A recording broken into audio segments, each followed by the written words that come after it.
Hey everybody, today I'm building the blaster from Predator Badlands. For this build, I used EVA foam, craft foam, a coat hanger, oh hey, something different, super glue, hot glue, cutting tools, sanding tools, safety gear, scissors, razor pens, and a box cutter. Alright, let's get started. This blaster is a Weyland-Yutani Expeditionary Defense Unit. It's loosely based on the M41A from Aliens, the movie, not just random alien, not the gray. Also, underrated movie with an ambiguous name. Gotta stop giving these movies ambiguous names. It's just so obnoxious. For me, personally. So I'm gonna keep that blaster close at hand for reference. And yes, I do have one just lying around. Do you not? Now some of you are probably saying, wait a minute, Weyland-Yutani's from Alien and this is Predator. What's going on? And if you're actually asking that, you got so much catching up to do, I can't even begin. But for the sake of this video, moving things along, there's a lot of crossover between the production companies that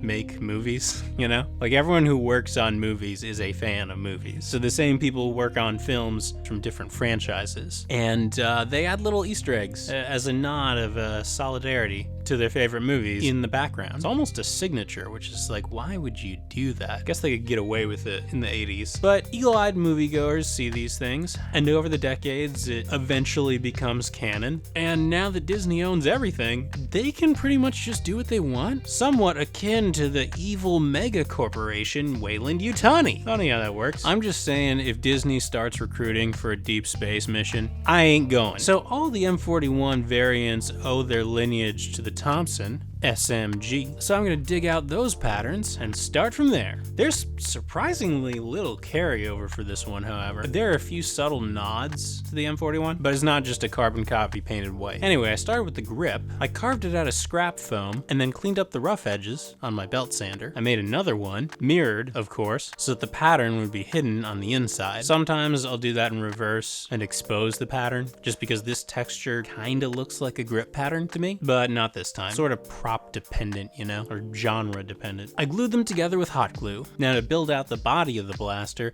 I did use the Thompson body template, but as it turned out, I'd eventually end up pulling it much further back and using it as a stock instead. So it's 3 layers deep, but I only needed to cut 2 and put some scrap in between to bulk it out. These things get more intricate the further along we go, so it's also angled, because angles mean it's the future. Looking at you, The Expanse, Rocinante, or Space Chisel. And that's literally why I didn't watch the show when it first came out, and that was a mistake. I missed out. Also, you know what's wild? Jared Harris was in that show. His career is bizarre to me. He's been in a lot of junk, and then he's accidentally in something good, and now gets something that's like shadow good, like under the radar good. What was the ice people, the Franklin expedition, Ridley Scott, who I have mixed feelings about. He's just, People shouldn't give Ridley Scott all of the creative control. Give him some checks and balances.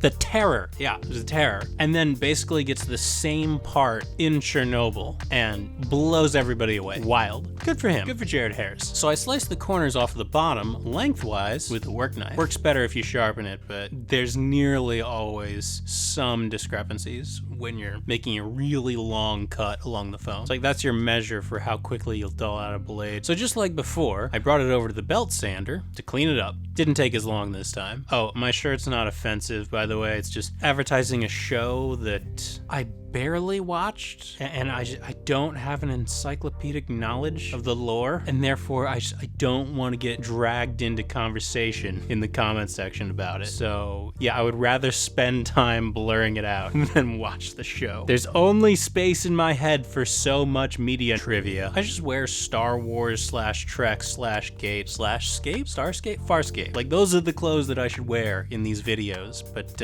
shop work will destroy your clothes. I have burned so many holes in my clothes, also my skin, and I'm like, how? I'm not working with hydrofluoric acid, and then I'm like, oh yeah, solder hot. That's what that scar is. Next, I added a trigger to the handle and the handle to the stock. Now for the actual body, I'm using white foam and chopping them up the same as the gray foam because the color makes no difference as to how to work with it. Yeah, so there's really not much new to say here. So time for a rant. I feel like I should have a spoiler warning graphic, but for my tangents. But I only have cutaway graphics for radiation alarms. I use surprisingly often, concerningly often, actually. It just keeps coming up for some reason. Seriously, don't open it? The only instructions are drop and run. It's fine, we're good. It's just a 3.6 Rontgen. Not great, but not terrible. No need to get a better dosimeter. We now return you to your regularly scheduled tangent. So I decided to go see this movie in theaters because it's just a better experience, and I trust the Predator franchise. Those movies are usually pretty solid and have good sound design, minus the AVPs. Okay, you know what? I think that's a valid concept, the Alien versus Predator. I'm biased. I read the comics. I enjoyed the comics. And you know what? There's a good movie there in AVP 1. Honestly, I think it just suffered from a pacing issue, and maybe they could have added a line of dialogue explaining why the Predators are all of a sudden okay with freezing cold weather, but they're still wearing fishnets. So in my head, the whole movie could have been fixed with just some better suspense pacing and maybe give the Predators biosuits, you know, like climate control suits instead of just a mask. It'd probably be cheaper. I don't know, in my head, like armor is cheaper than scale prosthetic makeup. That's just me. So yeah, aside from those things, the production design is spectacular. The xenomorphs have never looked better. And yes, I am including Alien Earth in that assessment. Take offense. I trusted you, Disney. At least I know not to get on a spaceship named after a famous French fiasco. Jacques. See, I'm supposed to be talking about Badlands, and I'm talking about AVP. What am I doing? This is why I need a director. Support me on Patreon so I can hire a director and we can keep these videos on track. So yeah, Badlands has got a lot of spectacle, action, gadgets. It's a very gadget heavy, a very prop heavy movie. Probably why I like it. I'm a gadget guy. In a perfect world, I would be Q from the James Bond movies, not from the Star Trek shows. Oh god, it'd be horrible to be Q from Star Trek. Your only thrill comes from hassling Jean-Luc Picard. That's awful. Pick Data any day. Again, that's I'm getting off track from my already off track tangent. Badlands, right, the thing that I'm building the thing from. So Al Fanning knocks it out of the park with the performance, because like it's physically stressful, and to maintain the character when you're in this bizarre get-up, it's gotta be crazy. Whoever's animating the Predator's face is doing a great job, because like the suit is practical, a lot of the props are practical, and in many cases the environment, but the face is digital, like the face claws. And the blending of the CGI and the practical is seamless. I don't know how they did it, and I don't understand how that's cheaper than just going all practical, but it worked, so who am I to judge? Anyway, it's basically just a buddy comedy between a robot and a monster, and I got a kick out of it. I personally got a kick out of the fact that she's basically the Predator's Waze app. In 1/4 mile, turn left, pterodactyls on shoulder ahead. Oh, here we go, something new. Okay, so after making the main ammo portion, I cut one long section to go over the top. I glued it on, and then sliced off the corners just like I did with the gray piece underneath. Then I added white side panels to increase the geometry and make it look more spacey. This is pretty much symmetrical, by the way, so everything I did to one side, I did to the other side. Yeah, and that's another thing. There's no shell ejection.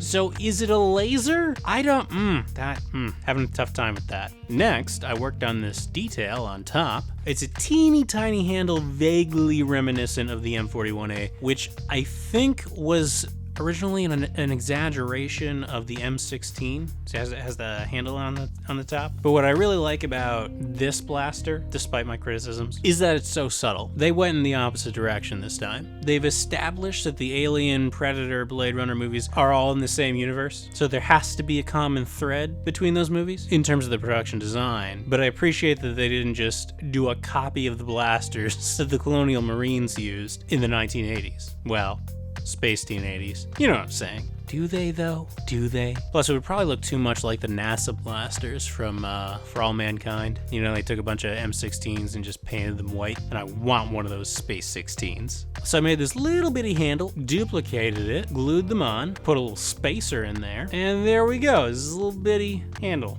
It's adorable. Alright, so this is some weird geometry just to confuse cosplayers and prop makers alike. Well, confuse or just make life difficult. But I promise it's less work than Pepakura. So basically, you cut these triangular pieces and you make one of the edges, or a couple of the edges, I guess. You cut those slightly at an angle so that they rest at an angle and it becomes more geometrically compressed inward. See? Not flat. Because as we all know, you can't fight aliens without crazy geometry. Screw it. Send me to Clendathy with a Pasha 44. Once more onto the breach and all that. Seek Semper Arachnus. Sto suka mietya bietsa arachnoskaya. And if anyone was looking to isolate it, that was the exact moment that I lost my mind. Also, I do want to point out that this blaster not only has no shell ejection, but it also has no magazine and apparently infinite ammo. Just saying. It's okay when Tom Hanks does it in Saving Private Ryan because the Thompson has a mag, so we're like, yeah, no, I can assume that there's a bunch of bullets in there. I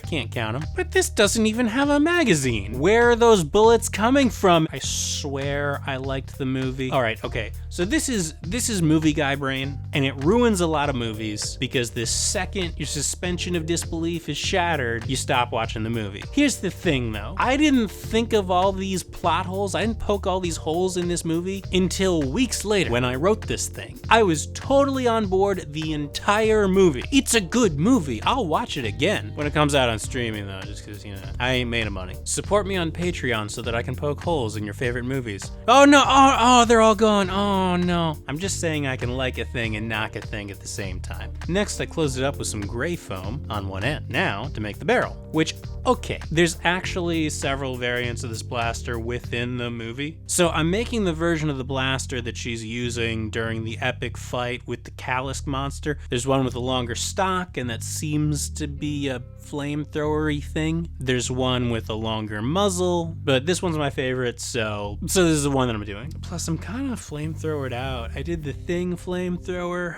the Ripley flamethrower. So this is gray foam. If you have black foam, that might save some time when it comes to painting, but to be honest, flat black paint dries the fastest, so I'm actually willing to deal with it for once. All right, so this muzzle is obnoxiously geometric, and it has oval holes in the side. Once again, proving that all sci-fi is the same. See the ovals? See them? Aliens, Predator, Blade Runner, and Star Wars all happen in the same universe. And you know what? You ever watch First Contact? Star Trek First Contact? That big Borg battle? The Millennium Falcon's in there. So, it's all the same. All sci-fi is the same. Rage at me, nerds. I turned off notifications a decade ago. So the way you carve ovals is small. Take a hole punch, make sure it's nice and sharp. I like to file them down first. You punch out the ends, and then you slice out the bit in between. It's easier to do this when there's physically more foam mass around. So I waited until the ovals were cut out to slice out the full piece. Once it was built, I stuck it to the blaster. For the barrel itself, I used PVC pipe,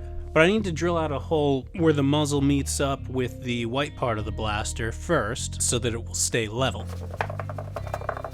That is gonna drive me insane, like a stuck guitar pick. If you've ever lost a guitar pick in the sound hole, you know. If you know, you know. It's the level of irritation it causes me. Now those ovals are super rough, so I used a narrow Dremel bit to clean them up a bit. I chopped the PVC pipe down to size with the PVC cutter. Before I could actually install it, I needed to paint it. It's easier to do this separately because the spray paint will have a hard time getting in there after the whole thing's built. I think I had a similar issue with the Stormtrooper blaster. While it's drying, I made all the little details on the outside of the blaster. These are called greeblies. It's just a bunch of bits of foam that mean nothing, but keeps the prop from looking blank. I used 2mm black foam and some round foam greeblies, which you can buy in a craft store, but also you can just drill them out of the floor mats, like how I made the holes in the heat shield earlier. Save some money. Next, I added a bunch of details with black 4mm EVA craft foam. So a lot of trapezoids that suspiciously look like W's, almost like it's branding. Sneaky little quadrilaterals. This one's the frame of the sight. Next, I made the base of the front grip from scrap foam. The grip itself, I could make out of foam,